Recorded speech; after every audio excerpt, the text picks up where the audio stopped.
What is up, y'all? Johnathan Piccone himself will be here in just a second. Just a minute. He will be here. I'm sorry I had to take down the other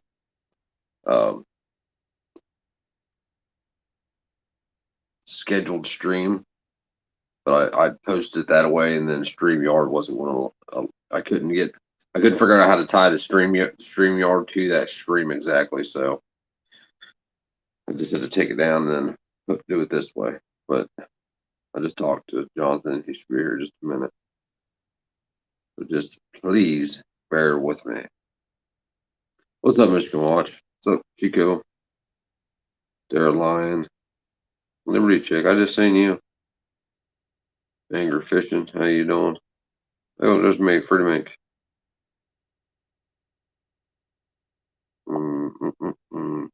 In that different time.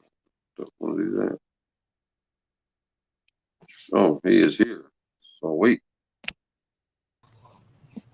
What's up, Mr. Piccone? How you doing, bud? What up, playa? I don't know about all that. How you been?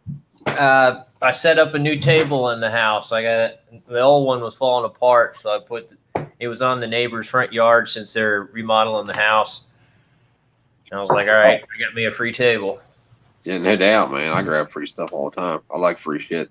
Problem is that when you decide to start acquiring free shit, like you take one thing that's free, and then that justifies everything that's free from now on taking it. Like I could use that for something. So then you just keep winding up garage fulls of shit. Well, when you got a family and a wife, I'm sure you stack up stuff. When you're by yourself, you can get rid of shit. It don't bother you. Right. So, where do you want to start at, man? It's all up to you. I'm indifferent. Is this like an initial everybody get to know who the hell I am type thing, or do they all know? Yeah, I think we should go through it all. I think we should kind of talk about maybe where you're from, and then go into why you went to the military, how your military experience was, and then maybe how you feel about it now. Okay. Well, I was born in Fort Lauderdale, Florida, in 1984, and both my parents were from the boomer generation. My father was a Vietnam vet in 68, 69, and my mom was class of 75. He did some time in the military, and then he became a state trooper, Colorado state trooper, and then Sumner County, I think, Sheriff's Department, then Game and Fish, then went to Florida Game and Fish. Then he retired as a helicopter pilot in Florida and airplane pilot. And then my mother, her family was from Gary, Indiana. She was born 2 days apart from Michael Jackson in the same hospital. And they moved to Hendersonville, Tennessee, where my grandfather owned a cleaners out in Hendersonville. And my father was a trucker back in the late 70s, early 80s, and that's how they met. And I was born in Fort Lauderdale, and I always grew up, thinking the military was something good to do because my father was a Vietnam vet, my grandfather was a World War II vet. He was a good statist, order follower. Government was good. Always did police, military, anything Republican. Republicans could do no wrong. Lived in an upper middle class family in Wellington. I used to ride my bike to school. Around 95, they divorced, and parents split up. And I've just decided to live with my mother in Florida since my dad, I didn't really get along with him, and he was a drinker at the time. Right. So went to high school in Gallatin, Tennessee, and then graduated. I signed up actually when I was 17 in 2000. Before 9/11 happened, I signed up early with my father's permission when I lived with him. I split up during my high school years. I did 2 years of my high school in Florida and 2 years, my last two in Tennessee, so I could see them both before I went because I knew I was going to go. Right. So I signed up when I was 17, and then 2 weeks after I graduated high school in 2003, the Army's birthday is actually when I enlisted. Went off for basic training at Sand Hill on So Fort Benning. you went in after 9/11? Yeah, I signed up before 9/11 and went in after 9/11. All right. So That didn't change your like your desire to go? I was hoping something would kick off because I was stupid. I was thinking Right. I would think I was going to join the military and nothing was going to happen, and then all this happened, and I thought, wow, I'm going to actually do some real deal stuff. Right. Yeah. So went to basic training, graduated basic training in 2003 around September, and then got to go on. Well, then I went to I was in airborne hold for a little bit, and I went to airborne school, and graduated Halloween Day in 2003 in airborne school, and then I got orders to go to stop monkey. I got orders to go to a training battalion, which was non-deployable, and since my father was a Mason, he had connections at Benning, and he got me a slot into a combat arms unit, which actually is why I got a slot into airborne school, because I could have went to a ranger battalion because the head dude was a ranger, but I didn't want to do that because my girlfriend was there and my family was there. I was like, well, it's either do some more training or get some sex and get to eat normal food and hang out with my family. So I was like, well, I don't want to be ranger, screw that. So I went on leave, and when I came back, that ranger and my father, I guess, pulled some strings, and I was able to get 3rd Infantry on Kelly Hill. So because I was wanting to get a deployable unit. So I got attached to 3rd Brigade, 3rd ID at Kelly Hill on Fort Benning, Georgia. And all the guys that were in the unit were ones coming back from the invasion previously. So I got to see a lot of guys that were getting out that were there during the invasion before we deployed again in 2005. So I deployed around end of December 2004. Was in Kuwait for about two and a half weeks. And then around January, we left Kuwait and went to Iraq. And I was there from pretty much January 05 to January 06. And my first few months was in Bakuba, Iraq, until July. And then we moved to, or maybe June. And then we went to Ramadi halfway through the tour, and then finished up the rest of the tour in Ramadi. So, you want to talk about what happened over there? Yeah, I mean, well, Bakuba was my first experience seeing somebody killed. Actually, that was the first time. What's that? What was? Bakuba was the first time I experienced somebody dead and killed somebody. So that was actually before Ramadi. That's where that happened for me. I can't speak for other guys, but that's where I seen a suicide bomber remains afterwards. A guy blew himself up in a vehicle, and I seen the remains of the dude. And then a few months later, I got in a vehicular accident and hit somebody head on and ran him over with a Bradley and killed farmers because I was told to. I was told to go against traffic and keep going and don't move for nothing. And a car was coming right toward me, and I was told to keep going, and I hit him head on and ran him over and killed him. No shit. Yeah, I got pictures of it. I don't know if it's PG to be posting on the live stream. Yeah, probably not. Probably wouldn't be a good thing. You'd probably take it down immediately or something like that. Oh, I'm sure. So, like at the time, when like you're giving orders like that, and something had to tell you that just the ideal driving the wrong way in traffic's probably not the best ideal. But you're giving those kind of orders. It's beat into you to follow those orders no matter what, isn't it? Even if it's an accident, it's still you're doing what you were told, and somebody got killed because of it. You know what I mean? Right, but right. What I'm asking is when you're giving that order to drive the wrong way on this road, did you tell yourself like, well, this ain't a good idea, or did you just immediately go into follow order mode? I was trying to veer off away from the cars, and my squad leader said, Piccone, stop veering out of the way. You keep going straight. Don't veer for nothing. So then I just did okay and hit the gas. What the hell does he think? I don't know, man. It was dumb. He was a horrible squad leader. Absolutely I horrible. He mean, was from Paris, Tennessee. He was a horrible squad leader. He lost his rank there in country anyway. So no uh, doubt. yeah, but then the ROE changed. It was a lot of cat and mouse, dog and pony type show in the first 6 months. But when RAMADI happened, the ROE changed. We replaced Second Infantry Division guys from Korea. They were light infantry units, and they were getting decimated because they just didn't have any armor. All they had was Humvees, and we showed the Marines were kind of needing our help because we had Bradleys. We had heavy armor with freaking 25 mics and coaxials, so they kind of needed us in that sector of the Al Anbar province, and that's when things got really. That's when we started losing guys was in Ramadi because everybody thinks you're going to be able to see the bad guy and stuff, but they know we're marksmen. They know we can shoot. They're going to take advantage of you not being able to see them and then disappearing into the city. So it was a lot of agitation, a lot of RPG attacks, IEDs. I'm not sure a lot of people know how like Ramadi actually went down because didn't the U.S. military like tell people to get out of the city or you're going to be treated as a combatant? I don't know if they told the city anything, but I know when we got there, we would do a show of force if we got shot at from snipers, and we would just turn our weapons to burst or auto or semi, depending on whatever weapon you're using, and literally just shoot everything you can see in a minute.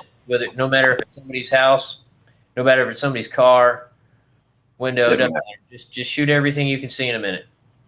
Right. And well, I forget where I read or heard that they had announced that they had until this day at this time or whatever to be out of Ramadi, or they were going to be. I think that was Fallujah. Maybe it may have been. Yeah, Ramadi was different because you had the civilians mixed up with the enemy, and the ROE for us, or rules of engagement, was if they had a cell phone and they were looking at you, if they had a camera and they were looking at you, if they had binoculars and they were looking at you, or if they had a ski mask, regardless if they were looking at you or not, you could shoot them. No shit. Yeah, so that's pretty much. Like I wonder how many people you think about looking back on it. I mean, I wonder how many people. I bet this is. I wasn't there, so I can't look back on it. But thinking about what you just said, like how many people were just on the cell phone and happened to look over and get shot because of it. Well, they learned quick. A lot of them avoided doing that. By the time we got there, that ROE was already in place by the second ID guys. So when we got there, I remember shooting at a car just because it was driving suspiciously. No shit. Yeah, I mean, I remember going down the highway, and we were on a convoy, and it was a Humvee in front of us, a Humvee in the middle, and a tank behind us because we were attached to tankers. My first 3 months, I was actually a loader in a tank because we were so short on people. We had infantry guys driving tanks. I was a loader in a tank it was about 2 months. And but we did a convoy, and that's just when I came back on leave, and it was July 5th. And there's 3 houses out in the middle of the desert.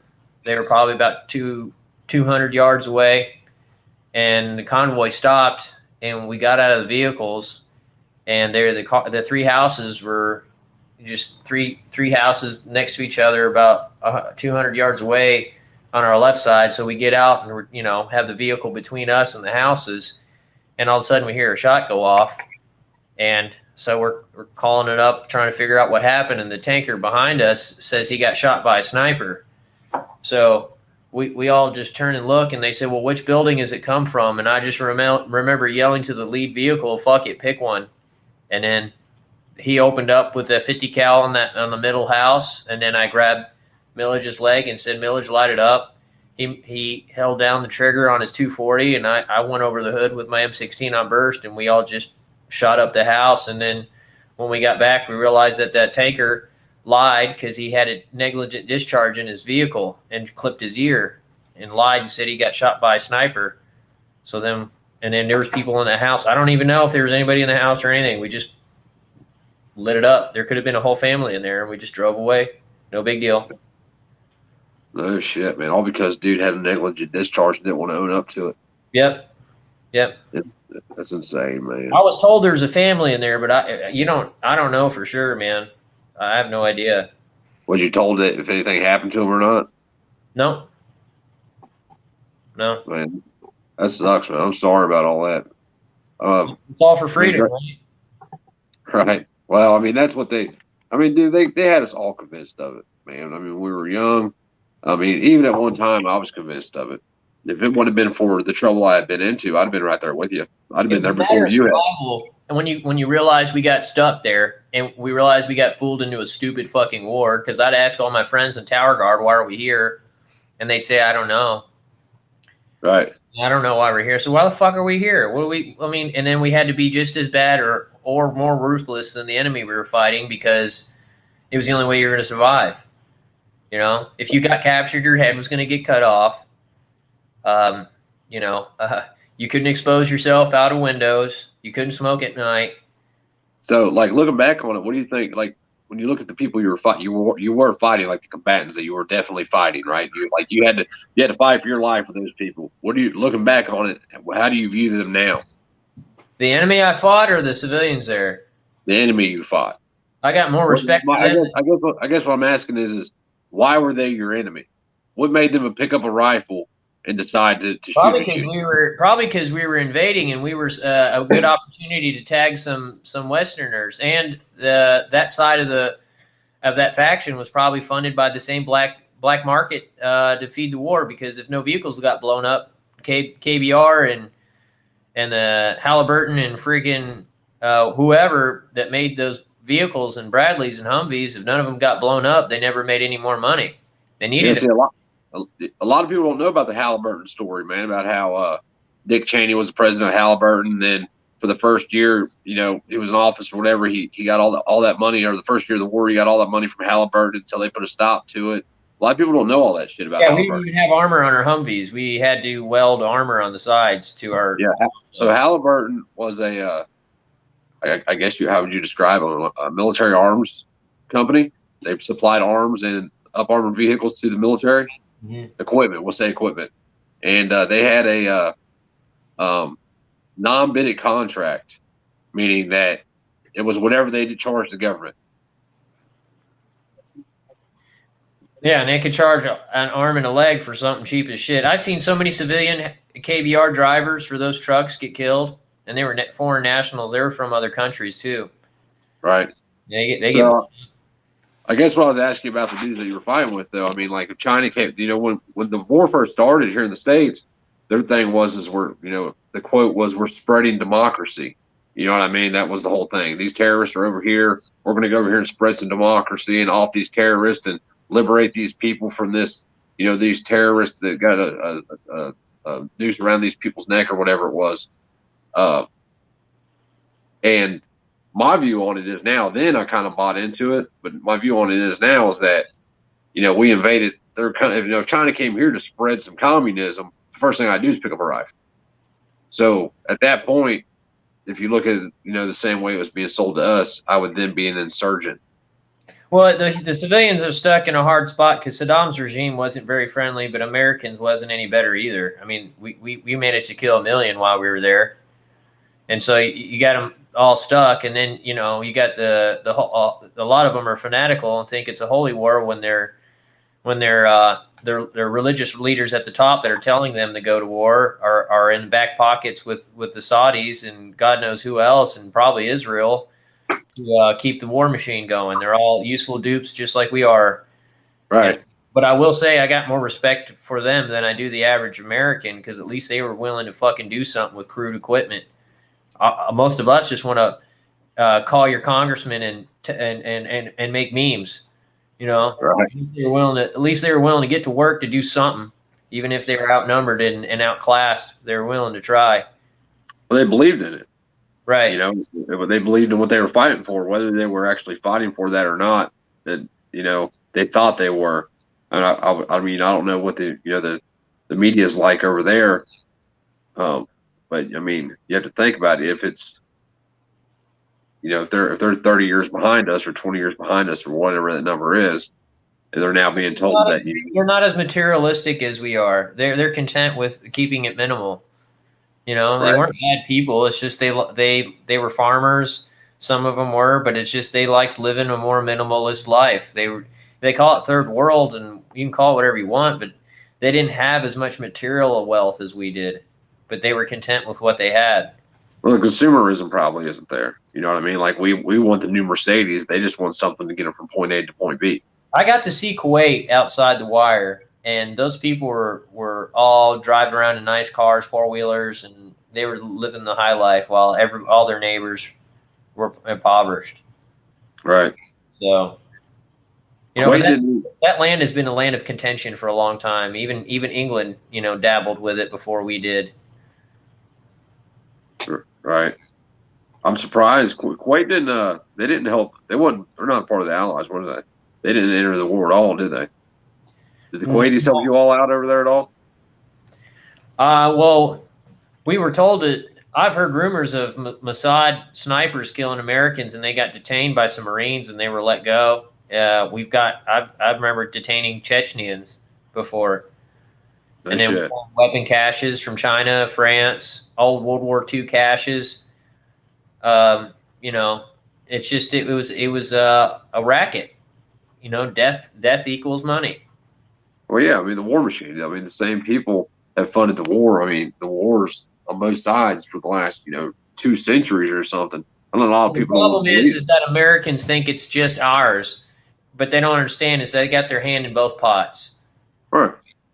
They're funding the enemy we're fighting, and they're funding us. But by extension, they're doing the same thing. They're all keeping it going.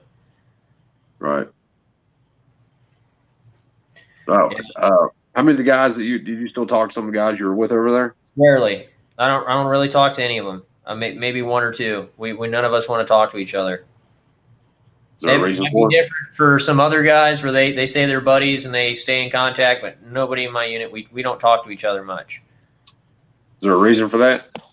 I don't know. I think it was because it was a bad time in our life, and it just reminded us too much of that place, and we've just grown and become different people over time, and it's just everybody's busy. The older you get, people are just fucking busy, Right. But no, there's only 1 or 2 I talk to, but there's already been a handful of guys that have committed suicide from then till now. So that's kind of the main thing is guys are still dying even when they came back. Do you think that they sell it as PTSD? Do you think it's PTSD or just memories of what happened or what was done or what they did? I think it's a mix of that plus how tough life is now. Trying just for the average man, not just a veteran, but just men in general are having a hard time trying to figure out purpose and goals in life. But I will say that there has to be something that we were administered to, whether it was the shots we took or the water we drank or something we were exposed to that's making people have a kill switch and just shut off, just want to end it. I mean, what better way, right? Get people to self-terminate after so many years so they don't have to keep paying out to take care of them. And it wouldn't surprise me either. I mean, we know that I mean, there's unclassified documents now where they have experimented with shit like that on the military since back in the 40s. So pre that, I think even back to all the way to World War I, they were experimenting on the military members here. Just off of what's happened through this nation right now. You know how many Americans have committed suicide because of how the nation has changed, just off of just stressors of that alone? Oh, I'd hate to know, man. Well, I mean, if you look at it, we was talking about this today. Like for just as an example, when you're talking about wages have been stagnant for the last 2 decades in this country. Yeah. So to a certain degree, if you're talking about minimum, what they consider to be minimum wage jobs or entry level jobs, the wages went up for that. But if you're talking about, if you're a fabricator or you work in a factory or whatever, the wage scale has remained the same. But don't worry, you're a pesky millennial or Gen Xer that's just lazy, while the boomer generation got to piss it all away, and then right. and we have to pick up the pieces. And somehow we're just lazy when we're putting more effort for less money than they are, and they're not spreading the wealth with the next generations. They just want to die with it. So I think that's probably why this shot is going around, and if you notice, it's a lot of boomers getting it. It's because they just want to kill them off to get that wealth back in the system. But how does it get it back in the system, though? I mean, the money's not actually. Once they die, the money gets dispersed to somebody. Somebody's going to spend it. It's going to go somewhere. It's not going to sit with them while they're sitting on their big pot with their big 4,000 square foot house. You know, when they were working at a job making $20-something an hour in the 80s, and a house, brand new house, could get financed for somebody with no credit in their 20s. You know, you could buy land, stuff like that. Stuff like that is what's, you know, probably has a lot to do with, you know, like you said, the guys coming back and them killing themselves. You know, you can make $20 an hour. If you make $20 an hour today as a male and you have a wife and kids, your wife still has to go to work. Yeah, and that's her husband. Her second husband is the boss. Huh? Her second husband's the boss. She has another man dictating her life too. You're slaves. Probably, yeah, no doubt, right.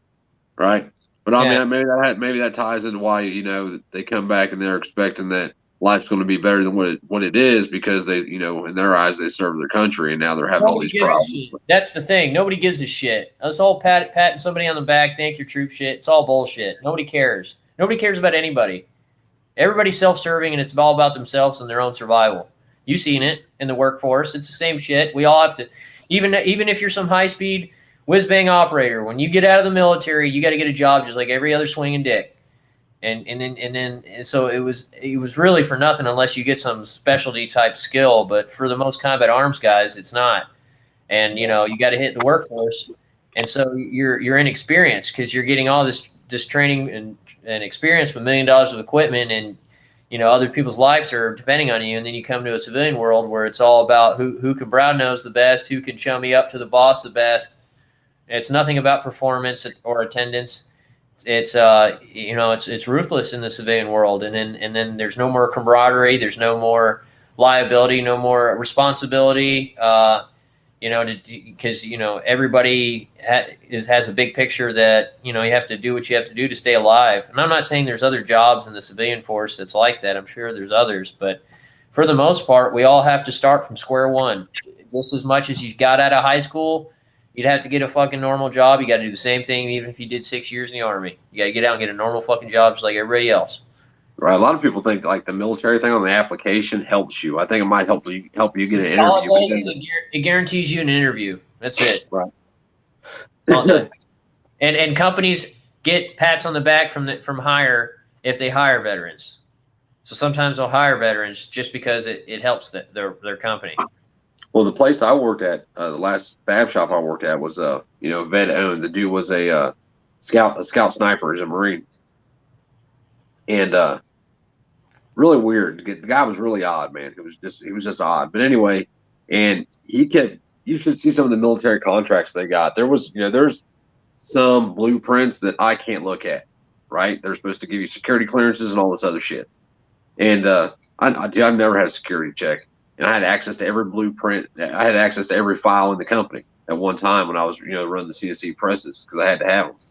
But I don't think there's a contract that like these. You recognize this? You recognize this? I don't know if you had them or not. It might have been for the Marines. Let's turn this light on. It's a rifle locker. I don't know if you can see it or not. Yeah. But we make those. So like, I don't know, man. Like, I think the military, the contracts are weird. I think they're more apt to give a vet company a contract, no matter how much it costs. But in my opinion, if these young guys go overseas and they're fighting a war for freedom, you know, if we're going to sell that, then we need to back that up instead of sending millions of dollars or billions of dollars to all these other countries. When these dudes go over here like you and you risk your life, if the truth is that you're fighting for our freedom, when you come back here, you shouldn't have nothing to worry about, in my opinion. That money that they're just fucking sending over here to pay off these dudes so they'll be quiet for the next year or until the next allocation of money comes or whatever, that should go to you all. There's no reason why you guys should have to come back here and worry about anything, especially if they're selling it as, well, these guys fought for our freedom. Does that make sense? when guys have to get claims for their compensation when they get back, if they have legitimate issues, it's difficult. You have to go to a civilian. Usually they're lower class civilians, and you have to fight for getting some type of compensation for something remedial. It's not even much, and there's an opportunity you could lose it too. But then you got guys who never did anything, who were just smart and played the system and got 100% disability and never did shit. 100%. I know one of those dudes, man. He acts like a complete badass, and then I wound up meeting somebody that was in the same unit as him, and the dude was like, he was a motherfucker that would fucking, you know, as soon as you start hearing bullets whiz, he'd be hiding behind the Humvee somewhere, hiding down the ditch, face first in a shit puddle. Yeah, I mean, it's ironic. That's how it is. But a lot of guys have a hard time trying to get compensation when they get back. Right. And then people really don't care about veterans, and nor should they. But it's all fake. It's all a lie. No one cares about you or what you went through. I don't think so, man. Like I care that you had to go through what you went through. Now, do I care about the war and shit like that? No, but as a human, I care about what you went through. I feel bad that you had to go through that shit. I feel bad that you had to live through that shit and think about that shit and ask yourself questions. Well, what if I wouldn't have did this, or would I have done that? Would things be different, or would somebody else have lived? I feel. You can what if yourself every day, but that's torture, man. You can't. It's over. Right. I know that, and I know that you know that. But like, I appreciate you. I appreciate. How do I say this? I care, man. Like, I genuinely care, and there's a lot of people that genuinely care. Yes. They might not care for the right reasons, but people care. Yeah, dude, I went back to medical assisting school.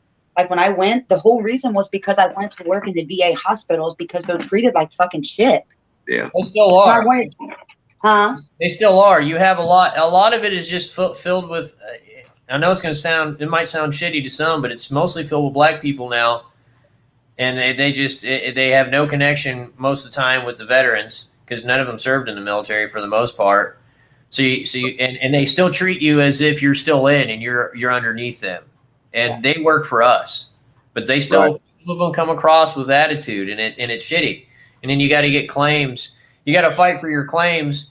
And there's been so many guys over years that have just bullshitted it that now you got to have documentation of your injury, or they're not even going to work with you.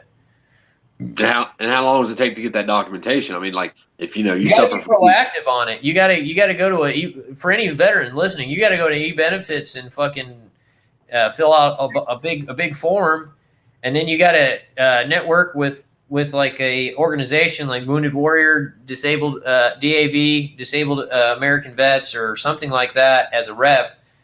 Because the VA is trying to whittle down your claim as much as possible. It's a case you got to fight to prove something, and the VA is not there to help you. It's there to try to diminish any type of returns that you're trying to gain.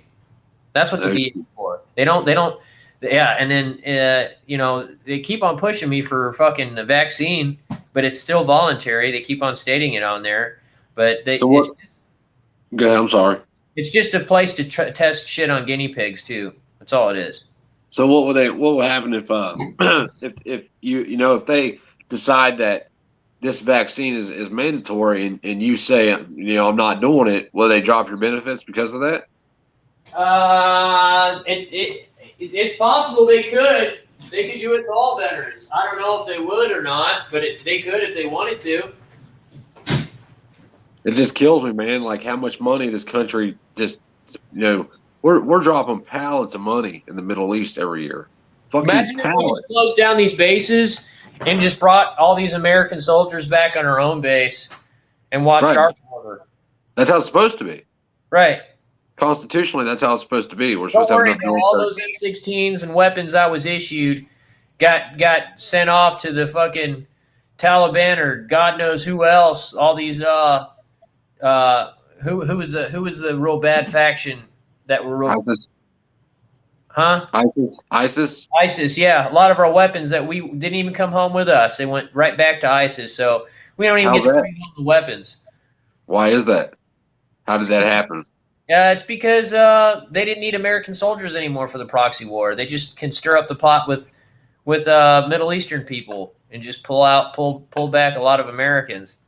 So what do? They arm the Afghan army, and then those weapons that go to the Afghan army, they sell it off to the ISIS or whatever groups around. Or we just sell it to an allied country, and then that allied country sells it to them. Or you're just H&K or SIG, and you can get in trouble selling weapons to drug cartels and ISIS, and just pay $1 million fine, which they've done. No shit. SIG firearms, the Fast and Furious that we were blamed for was SIG in America shipping it to South America. They were part of it. There's rumor. There's a dude named the Kilted Texan.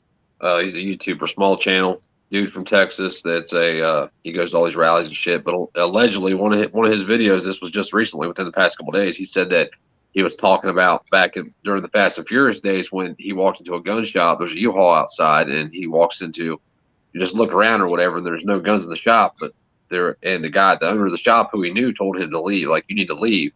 And he said, come to find out, it was an ATF agent in there selling these weapons to somebody that was buying them, and then that's how they was getting them over the border. Which it didn't make much sense to me. I think he's maybe just thinking this is what happened. But I mean, our government's out of control, dude. It does what it wants to do. It makes us, makes our soldiers big brother to the world. And it's not, Hunter Biden's not going overseas and fighting. Why? He could have fought. What? Hunter Biden didn't go overseas and fight. I mean, why are they going to send you overseas to fight when they won't send their own kids overseas to fight? It's because it's a volunteer military right now. Right, but still, man. I mean, if I'm in a position of, quote unquote power, and I'm going to send you off to war, I'm not going to send you off to war if I'm not going to send my own kid with you, or I'm not going to go myself. I wouldn't ask you to do anything that I'm not going to do myself. Because it's been social programming. We're all peasants. All these elite bloodlines are the special ones that are to become presidents. And just shut up and watch, slave. Yeah, well, I don't disagree with that, man. To at least to a certain degree. I mean, we're definitely slaves to them. I definitely see that. A lot of people don't. They're part of a royal class. It's been like that for so long. They've been praised as celebrities. They don't ever retire. They still want to stay in politics when they're fucking 70 and 80 years old. It's always their relatives that become it. We've become a condition that it's just some type of bloodline kick. Right. They got generals that do their thing and become into politics, but usually most guys in the military, once they hit officer level, they're not to be trusted for the most part. So looking back at it now, what do you think? If you could go back right now and talk to 2000 Johnathan Piccone, what would you tell him? You're going to be miserable when you get older. You're going to be miserable. You're going to have a lot of guilt for being an expendable order follower. And America's going to turn into shit. And your hard work you're going to do here is going to be for nothing. It's not going to matter.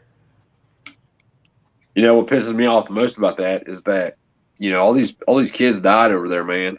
And when, there could have been a lot of times they had a lot of times that I feel like we could have got out of there. No matter what, let's just say that it was about what they said it was about. There's a lot of instances, a lot of chances for us to get out. Okay, we're leaving and leave whoever over there that's wanting to stay, whether it be Australia, England, whoever it was. But then when we do finally tap out, our president, Trump did this, gave 50% of the political power in Afghanistan to ISIS. The very people that toward the end of the war, we were allegedly over there fighting because these guys are terrorists, and you're giving them half the political power in this country. It's okay, because after you serve your country, you get dumb shit like this in the mail that says, "Thank you for your loyal service." Right. Thank you for being a loyal servant. Well, that makes you a patriot, man. If you're a good order follower, you're a patriot, right? Yeah, I get, this is what I get. 1 free meal a year for free at Applebee's, some stamps with my address on it, and this is just junk mail I get in the fucking mail. That and the tard-ass NRA shit. Oh, okay, here we are. Yeah, they give you some stupid shit like this: certificate of nomination, American Legion. Like, I give a shit about free postage cards and a fucking loyal servant. You know what I mean? Who gives a shit? So you think for people coming up today, you think the military is a viable career? No, no. It's never been a viable career. Look at all the guys that are retiring that I served with. They're getting out, and look what the milk toast woke fucking transgender military they're leaving behind. What fucking good did they do? Right. I mean, a lot of that has to do with them too, man. That they're bending over and taking it. You know what I mean? They're falling in line. That's the they're thing. right. They do what they're told. The retirement's good. They got a family. It's the money. It's the money. Right. You know, they're too scared to get out and go in the world. And the guys who did get out were shamed. When I was in, if you wanted to get out, you were shamed for getting out. By fellow military members? Yeah, or leadership. I can't speak for others, but for mine it was. How would they shame you? They would just make you do extra details, make you look like a shitty soldier in front of all the new guys to say like, hey, you want to get out. This is what you got to go through. You're going to be, you're considered piece of dirt. It's just, I can't speak for other units, but my chain of command was shitty. My leadership was awful, and they were all pieces of shit, most of them. All the dick suckers get the positions. All the oh yeah. All the ass kisser stayed in, got rank and fucking living the high life off of retirement and shit. Right. It's kind of the way. I mean, that's the way it is in the civilian world, man. We've become a nation of pussies. Yeah. You know, being a pussy gets you farther than being a man and standing up. Even if you stand up for yourself, they'd rather you telling somebody than telling yourself. I see so many young kids that their main thing is they're scared of being a laborer. So many young guys are just scared of fucking being a laborer. I don't get it. It's because they don't see the value in it. They wasn't taught. We're taught, especially my age. I was raised at a time where the thing was go to college. You have to have a college degree, right? Right. And when I got in trouble for the first time, it destroyed all that for me, man. I mean, I was really I got married and had a kid way too young, but I could have still done something in my life. But once I got in trouble, it was over. It was done. My dad, we went fishing the other night. My dad did a short live stream with me. And he said on there, he said, once you got in trouble that first time over the check bullshit, it was over for you. Like I couldn't even go to the military. They wouldn't take me after 9/11. I tried. And they're like, yeah, kid, you ain't got no hope. I mean, they can't even. It's hard for them to even get things. I forget what they call it now. I don't see how, because I've seen dudes that had open brain surgery and were able to get in. I had a theft on my record was my first felony charge. So I'm sure that they don't want you dealing with weapons and shit if you've been convicted of you can't be a criminal. You know what I mean? Yeah. Well, just be fortunate. Be fortunate. Well, I think the discipline part of it would probably have benefited me. I think I would have had a really rough time. I don't know. I probably wouldn't even have noticed, to be honest with you, at the time. But just doing what I'm told for no other reason than I'm told to do it, and then not question anything. You know what I mean? Just I'm told to do it. I have to do it. This doesn't. You're never going right. to change order followers. You're never going to get them to understand that following orders is immoral, even if it's something that's good, because you're still doing what somebody else is telling you to. That's the problem with order followers. That's why nothing will change. They will do what they're told, and don't ever think that they got some spark where they got morality and they think about the Constitution in this nation and Bill of Rights. They don't give a shit. They're always going to do what they're told. Well, they don't. I think a major part of that is they don't know anything about it. How can you take an oath to something that you don't know you don't verbatimly know? If you can't repeat the Constitution, or if you at least don't have an idea of what each article and clause is about, how can you then take an oath to it? Well, here's the other thing. How many people know about natural law? I mean, that should be not a lot. From birth. You know natural law, it covers most of those topics. Right. Well, even right, but I mean, but when you go to the military, everybody's like on this oath kick. Well, he took an oath, I took an oath, she took an oath. Well, that oath don't mean shit if you don't understand what you're taking an oath to. It does mean something if it's to deal with sorcery and witchcraft. Oaths that have power, oaths have control. It's witchcraft. Right, but yeah, I understand what you mean by that. But the way they look at it, it doesn't though. So I take an oath to the Constitution, but then I go kicking somebody's door, just like over there. I mean, how many doors did you kick in over there on houses? I couldn't keep track. I mean, we blow doors on houses and destroy their doors and their car windows and everything. Right, but they didn't issue no warrants. I mean, there was no probable cause to enter those houses other than you were at war and everybody's an enemy. Well, I'm sure we might have gotten some intel or something. I mean, this is years ago, and my mind was clouded at that point, anyways. But regardless, if we were told to go here and insert in their house, then we'll do it. Right. So. Right. And that's what police do now. Right. Oh, 100% they do, man. I mean, in my opinion, they for the last 2 decades they've been training the police overseas. That's all it's been. They have. Israel's been training our police forces. How do you think? I mean, what do you think? How do you think that's been happening? If you look in the comment section, there's somebody here that knows what I'm talking about. It was a handoff they would do. They would send. I knew friends that volunteered for private security in Israel, but they send police officers to Israel to train on their tactics and then bring that shit back home to America. I've heard about that happening, but I mean, it wasn't on like a large scale. It was like, somebody would go take, training somewhere with some ex-Israeli soldier or something, and then they would come back and train their SWAT team on the same tactics or whatever. There's actually a bunch of YouTube channels that do it, and they train a bunch of SWAT teams. I think they're now here in the States. They're the good goy. Yeah.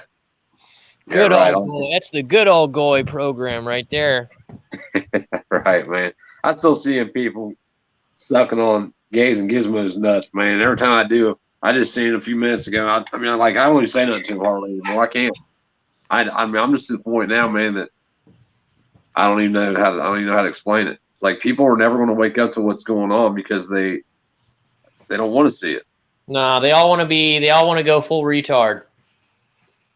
They want to go full retard, and they'll feel a little relieved saying, "I'm a big boy. I wrote a politician. I'm a big boy. I'm making a difference." Right. Like a politician. Hey, we've been doing that for how long? And look at the results. How about we try something different? So when you come back from over there, man, you get to keep any of your stuff. They let you keep your rifle like they used to let the. No, you turn that son of a bitch back in, and then it's not yours anymore. Dude, I bet that made you sick though, didn't it? For real? Actually, when I got back, I was sick of guns for a couple years. I didn't even want to touch one. Real? I bet. Yeah, I didn't want to touch a gun, be around one for when I got out for a little bit. What do you think the real, when it comes to Iraq specifically, what do you think it was really about? It was to feed their gods. That death and suffering was to feed the gods they worship, that these politicians you vote for worship. It's to feed their gods. Did you hear Biden the other day talking about being the devil and how they don't suck the blood out of children? Kind of a really odd thing for somebody to say at a. He said that? Yeah, at a Catholic school, St. Joseph's. I believe it's a Catholic school. Yeah, it's a Catholic college. Just a really odd thing to say during a town hall meeting. You know why they do that? It's called mockery. The devil loves to have mockery, and they rub it in your face just because they know nobody's going to do anything, because nobody cares. Right. Well, I mean, I'm not sure that nobody cares, man. I think people are. See any changes happening? They have us so divided. There's no way. I don't want to say there's no way. With the way things are today, I mean, you can care, and caring's going to get you killed on your own. Yep. So the question becomes: do I get killed today, or do I wait and hope that everybody wakes up tomorrow? And I think that's kind of where a lot of people are at today, man. There's a lot of people sick of what's going on. There's a lot of people that are, done with just, they're done being told what to do. I was on Good Luck America a few weeks ago, and I was talking about abolishing the police forces. He's like, oh, we can't do that, blah, blah, for whatever reason. And we got on the topic of kind of freedom for a second. And then and I was like, okay, you can have your police forces, but where do I opt out at? If I'm free, where can I opt out at? Yeah, where can I tell them don't show up? I'll handle it myself. Right. Well, not only that, but taxation is another big thing, man. I mean, you work your lifetime, and then a large portion of that is extorted. You will pay or else. Do what we say or else, slave. But you're free, remember? Right. You're free. Right. You don't want to live like those filthy Arabs and have some terrorists abduct you, don't you? Just pay your taxes and some boy in blue will save the day. Well, I mean, dude, listen, and 9/11 allegedly was 19 Saudis, and I don't remember nobody going into Saudi Arabia and taking care of shit over there. Why? You know what I mean? Like, none of it made sense to me. Well, you see how many people care or remember 9/11 anymore? I mean, I think a lot of people remember it. I think it's something that people are too busy today to even think about or talk about it. They're too worried about who's going to be sitting in the Oval Office signing executive orders now because the king is selected, no longer a president. Don't worry, Trump's going to come back in 3 years and make America great again. August the 14th, buddy. He's coming back. August the 14th. Yeah, they found out that there was meddling in the election in Arizona, and August the 14th, Biden's going to say, "Here's your office back," allegedly. And you know what? Even if he comes back then or in 3 years, there's going to be so many fucking milquetoast motards that are just going to suck it all in, love every minute of it. You want to hear my hypothesis about what's going to happen? What? Biden, something happens to Biden, whatever it is, stroke, whatever it is. Kamala takes office, right? 2024, Trump runs again. And he's going to, because it's a way to further enslave the people. But 2024 is going to be running against Kamala. So when Trump wins in 2024, and he beats the black woman that got more votes than any Democrat in history, you know what I mean? It's going to cause complete chaos. And then you're going to have Trump leading the way, saying, "Oh, don't worry about those people breaking in your houses and taking your shit. Just go ahead and give them half of what you have." And everybody's going to bow to him and say, "Yes, King Trump, we'll do whatever you say, massive. Let us kiss your toes." You know what I mean? It's just about that polarization, dude, has destroyed this country. And people are just unwilling to see it. These people, it's not even about what this dude it does for me. It's about anything to beat those people. You know what I mean? People are have more fervor and are inclined to actually do something based off of something as simple as theatrics with these presidents we have. Yep, I don't disagree. Man. Yeah, I think the longer I'm living, the more I've tried to wake people up. People just don't give a shit, man. People don't care. Nobody gives a shit. I think there was, man, but I think the time for if people are just now waking up especially after the last 2 years, year and a half. It took the vaccine thing and shutting down businesses to wake people up. That's what it took. Well, I mean, I think even before then, people were, when the whole, within about a month after the whole COVID thing, I've seen people start to be like, wait a second, something's wrong here. But the people who didn't see that, I think they're just a lost cause, man. I think the majority of the country is just too comfortable in their stupidity, man. Like, ignorance is bliss. Somebody told me the other day that they learned more in the last however long it was watching my channel than they ever knew. I'm like, all I can do is say I'm sorry. You know what I mean? Like, I'm sorry that I woke you up to that, because you can't go back. There's no going back to, well, I'm going to get up I can't wait till Monday so I can go work my slave job and pay my 30% tax, so I can bow and do what I'm told to do and be a good little puppet. Until we get to the military and police, nothing's going to change or get better. I don't disagree. at all. I don't disagree with you at all, man. I think I would go even further than that. I would go as far as to say until the policing forces are abolished, then the military forces are um, Whittled down to a naval force. right. Well, I mean, I think there's more than a naval force. You know, there are some land forces needed, but not to the extent that we have today. Well, if we actually had legitimate militias, I'm sure you would be able to maintain a fucking Humvee a whole lot better than some Joe Snuffy Right. that's fucking doesn't want to be there, doesn't give a shit, and barely change the oil on a fucking Humvee.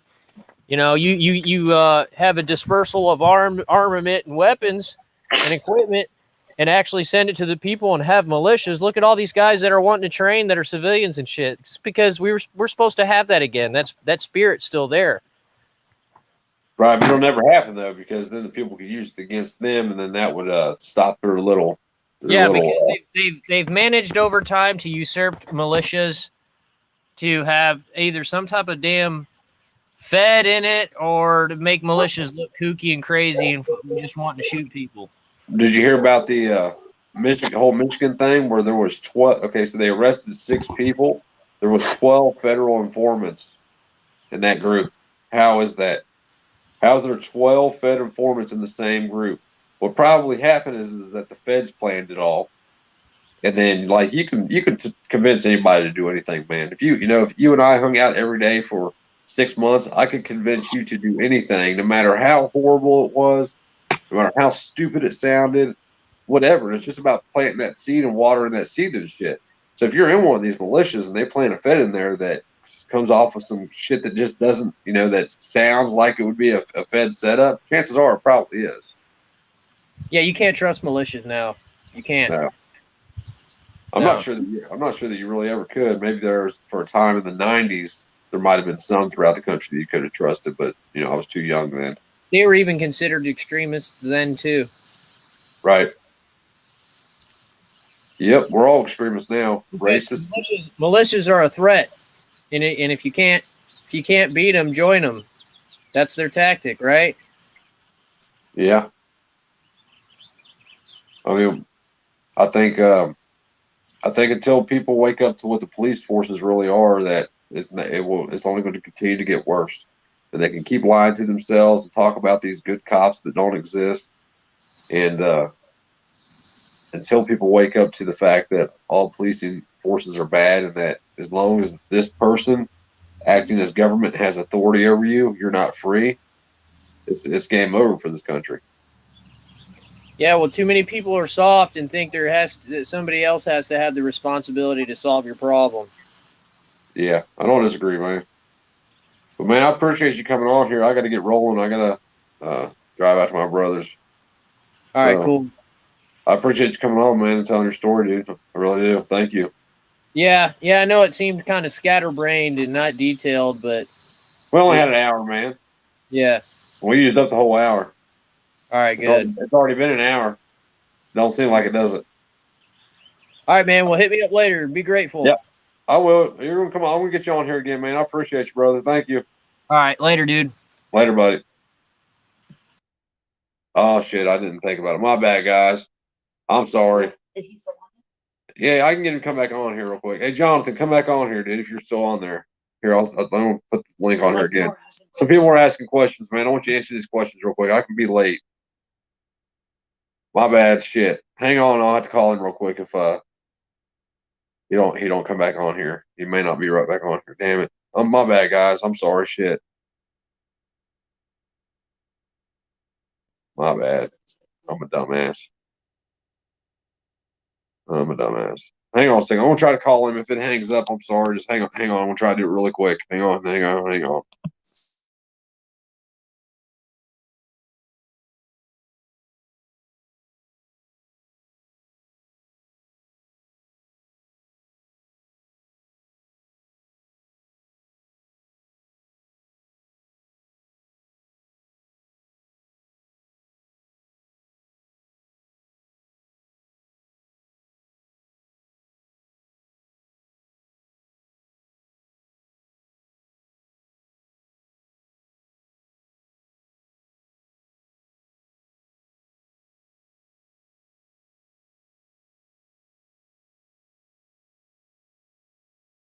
So it's the cell phone. He didn't answer his phone, guys. I'm sorry. I am. I'll get him back on here though. I'll get him back on here in the next couple days. And damn, dude, I'm sorry, man. I truly am. I knew he wanted to keep it at an hour, and I got to leave here in about 2 minutes, and I just kind of got rushed and didn't think about it. I'm sorry. I'm truly sorry. I know you guys had some questions for him. Christy told me. This thing has to be kicked off. Who had questions for him? My bad, man. But I'm gonna jump off here, y'all. God, that's huh? Oh wait, there's Johnathan right there. Hang on, guys. Hang on.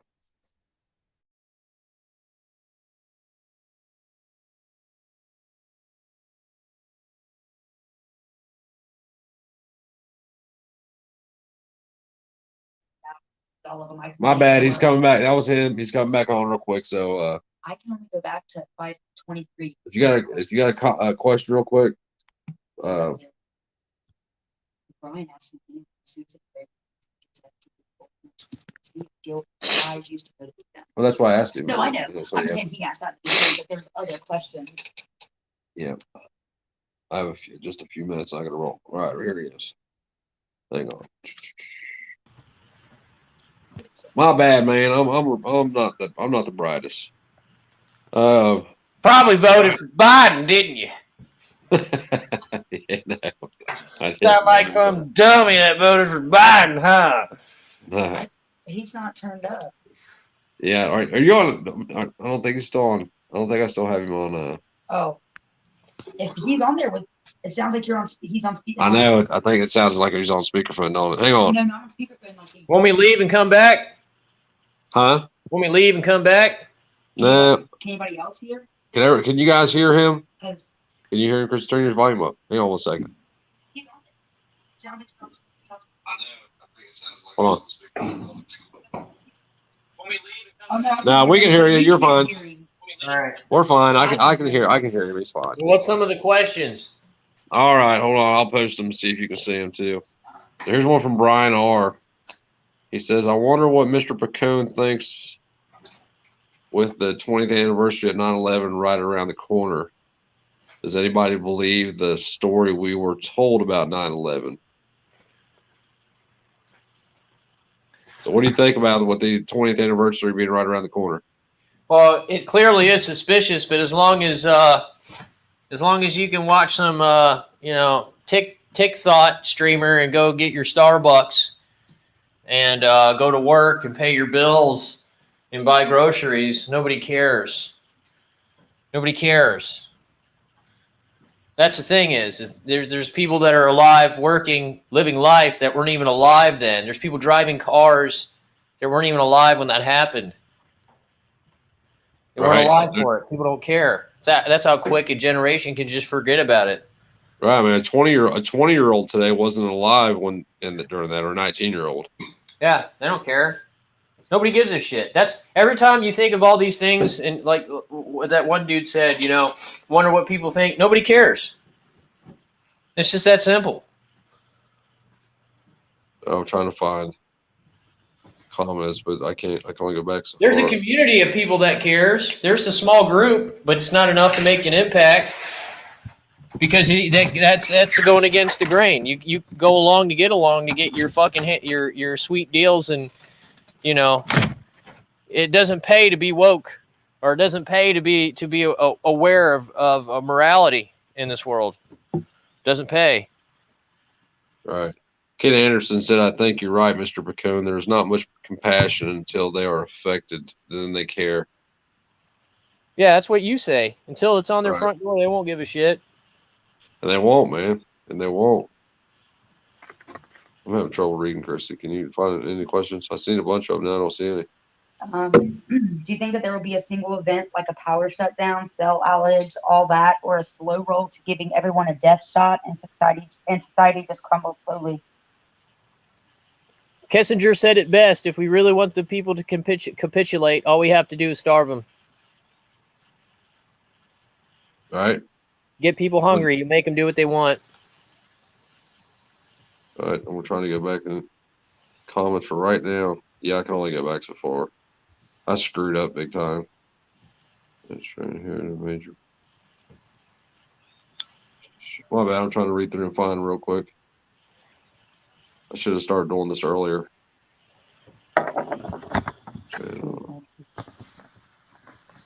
Read one if you follow with Christy. You can see better than I can. There's there's old Betsy right there. They're nice trucks. Is that 302 truck or 306? That's a 306. Is it? Them trucks are nice, man. Oh yeah. Well, the reason why I got it is because if anybody's here is looking at getting a vehicle for a good deal, buy a manual because everybody's pussies and don't know how to drive them anymore, and you find good deals on them. Can't go back any further, but Yeah, that's true. That's true, man. Yeah, I can't go back and see them anymore. Hold on, I'm trying to find. Tell them to post it again. Post it again. If you guys got a question for Johnathan, post it again. I'll read a couple of them, and then I got to jump off here. We built our new. A bunch of people left when I said I was leaving. About 20 people. Well, I guess there goes all your questions, huh? Probably. It's kind of luck I have, dude. I'm not the greatest interviewer at all. Yeah. Well, somebody loves their 89 F-150 with the 4.9 inline 6 4x4. Yeah, the only thing I hate about this square body F-150s, man, is especially the two-wheel drives, the wishbone front axle. The four-wheel drives aren't much better either. If you can do something with that, you get a rust spot down near the corner of the door where the water will settle and doesn't escape, and it always eats through right there on the body. Yeah. But I tell you what, those 6 cylinders, I've abused the shit out of this truck, and it's been one of the easiest vehicles to maintain. It really has. There's one, Johnathan. Freedom is an Illusion asked, what state would you choose to make a stand in if you could or had to? Well, I mean, it's going to be wherever the fuck my feet are at that moment, but state secession would be great. It'd be a step. There's a lot of banter about Texas, but I think that's all hype and talk. I don't think they're going to do shit. But I can't pick one state. I mean, because there's order followers in every state. There's law enforcement in every state. I agree, man. Yeah, Saint says, Johnathan, should we build a new non-tax exempt church in America? Should we build a new non-tax exempt church? Should we? What are they asking? Like advice? Should we start a new church that is not tax exempt?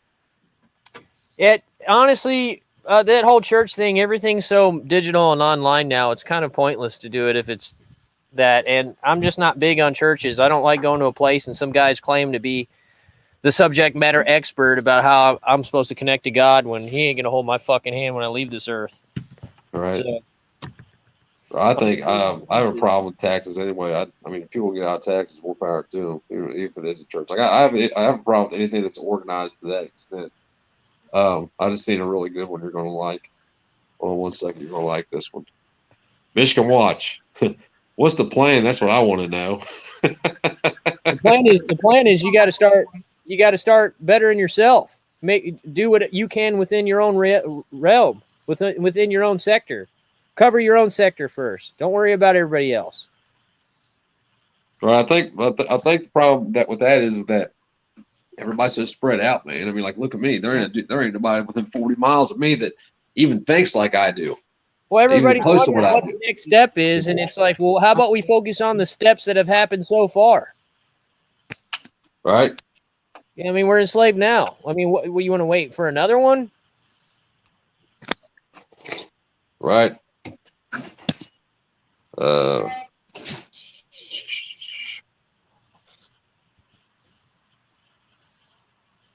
I can't see. And Christy walked out of the room and get my kiddo because I'm running late. I got to go.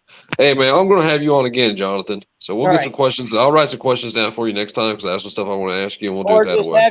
Have your viewers have questions to write down. Yeah, go to Johnathan Piccone's channel. Christy, please. Hold on. I'm going to have Christy post a link, or you can probably post it, Johnathan, but she can't too. I'll post a link to your channel, to your YouTube channel. I might do a live. I might Johnathan Piccone's channel. She already did it once, so she said she'd do it again right now. All right, I might do a live stream tonight, so I don't know yet. So, All right, man. I'll watch it if I'm I shouldn't have nothing to do later tonight. Well, I might be painting. If not, I'll watch it. I'll be on there.